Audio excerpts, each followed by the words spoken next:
Assalamualaikum warahmatullahi wabarakatuh. Salam sejahtera untuk kita semua. Kembali lagi kita dalam channel Imajinasi, channel yang sengaja dibuat untuk berbagi ilmu, pengetahuan, dan informasi. Kita lanjut pada pembahasan berikutnya tentang metode penilaian investasi dengan menggunakan payback period. Jika sebelumnya berbicara tentang payback period untuk pendapatan yang sifatnya konstan, maka video kali ini kita akan membahas bagaimana cara menghitung nilai payback period untuk pendapatan yang tidak Sama tetap. seperti Pembahasan sebelumnya pada payback period untuk pendapatan tetap, pada video kali ini kita membahas tentang pendapatan tidak tetap, juga sebenarnya membandingkan antara biaya dan pendapatan yang nantinya akan diterima. Nah, untuk nilai investasi serta arus kas yang masuk, itu kemudian tetap akan diperbandingkan. Hanya saja di sini kita mengambil contoh misalnya nilai investasinya adalah 310 juta. Nah, kita akan menentukan berapa lama tingkat pengembalian terhadap nilai investasi yang telah kita lakukan sebesar 310 juta. Apakah tahun ini, 2 tahun 2 tahun mendatang, 3 tahun mendatang, dan tahun-tahun berikutnya.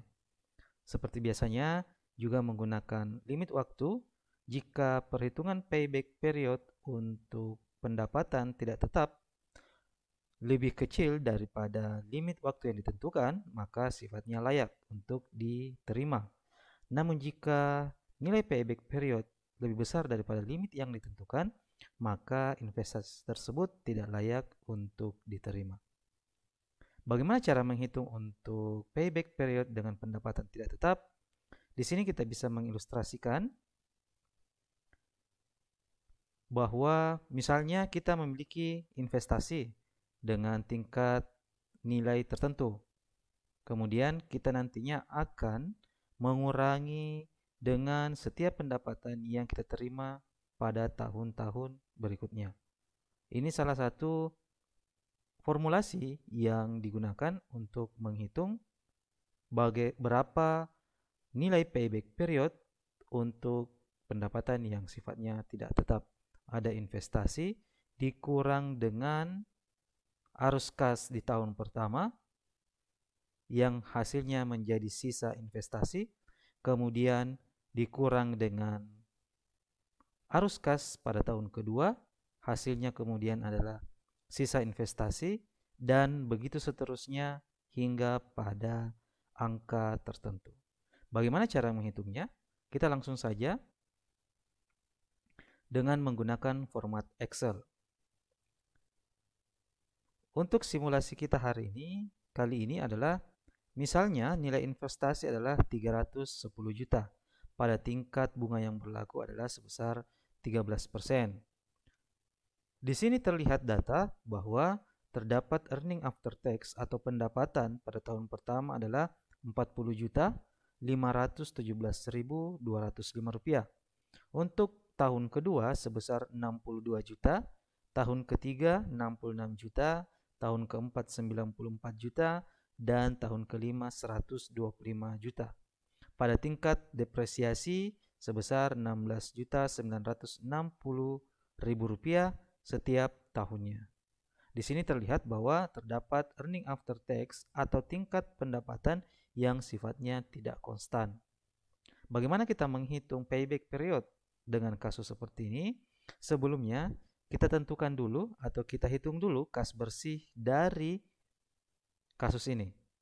Sama seperti pada video sebelumnya, untuk menghitung kas bersih, kita menambahkan earning after tax ditambah dengan depresiasi. Diperoleh angka sebesar 57.477.205 rupiah. Selanjutnya untuk tahun kedua sama earning after tax ditambah dengan depresiasi. Begitupun dengan tahun-tahun selanjutnya sampai dengan tahun kelima.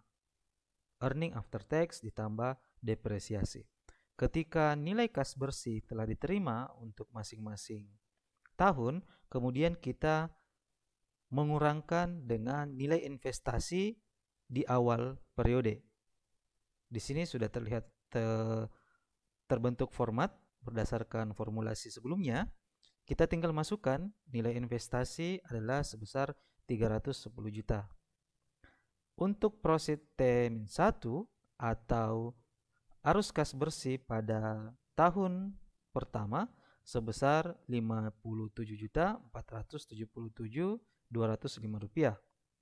Kemudian kita kurangkan investasi awal sama dengan 310 juta dikurang dengan 57 juta. Diperoleh sisa sebesar 252 juta. Kemudian kita masukkan lagi untuk arus kas di tahun kedua sama dengan 79 juta. Inilah yang kemudian juga diperkurangkan dengan sisa investasi setelah dikurangi periode tahun pertama sama dengan 252 juta dikurang dengan 79 juta sekian. Kemudian diperoleh lagi hasil sebesar 172 juta sekian untuk sisa investasi pada tahun kedua. Selanjutnya kita mengulangi langkah sebelumnya, yaitu arus kas bersih untuk tahun ketiga sama dengan 83 juta sekian. Dikurangi dengan sisa tahun sebelumnya 172 juta sekian dikurang dengan 83 juta sekian. Maka diperoleh sisa investasi pada tahun ketiga adalah 88.907.436 rupiah. Kemudian kita lanjutkan untuk arus kas pada periode tahun keempat dimasukkan sebesar 111 juta. Kemudian kita kurangkan dengan nilai sisa sama dengan 88 juta dikurang dengan 111 juta. Nah, dari angka ini kita peroleh nilai minus atau sebesar minus 22.647.370 juta rupiah. Jika kita sudah memperoleh nilai minus, pada dasarnya kita sudah bisa berhenti untuk melakukan pengurangan dari nilai sisa investasi di awal tersebut. Kita sudah ketemu untuk tahun yang dimaksudkan pada payback period. Di sini sudah kita menentukan bahwa pada angka positif di sini adalah pada tahun ketiga. Artinya nilai investasi ini akan kembali pada tahun ketiga. Tahun ketiga. Jika sekiranya ketika kita menghitung dan kemudian angka minus ini diperoleh pada tahun kelima, berarti kita memperoleh payback period yaitu pada tahun keempat. Hanya saja untuk kasus ini kita memperoleh nilai minus pada tahun keempat, sehingga payback period untuk tahunnya adalah pada tahun ketiga. Setelah itu kemudian kita mencari berapa bulan dari sisa investasi yang harus dikembalikan. Nah, di sini untuk menghitung berapa bulan adalah sama dengan nilai sisa pada tahun ketiga dibagi dengan kas bersih pada tahun keempat. Sehingga diperoleh angka sebesar 0,796984. Atau dalam hal ini kita bisa menyimpulkan bahwa untuk payback period pada kasus ini adalah 3 tahun 7,9 bulan, atau bisa kita bulatkan 3 tahun 8 bulan. Sehingga kita peroleh nilai payback period untuk investasi sebesar 310 juta dengan tingkat pendapatan yang tidak tetap adalah sebesar 3,8, atau tingkat pengembaliannya akan kembali pada tahun ketiga bulan ke-8. Itulah cara untuk menghitung payback period dengan pendapatan yang tidak tetap.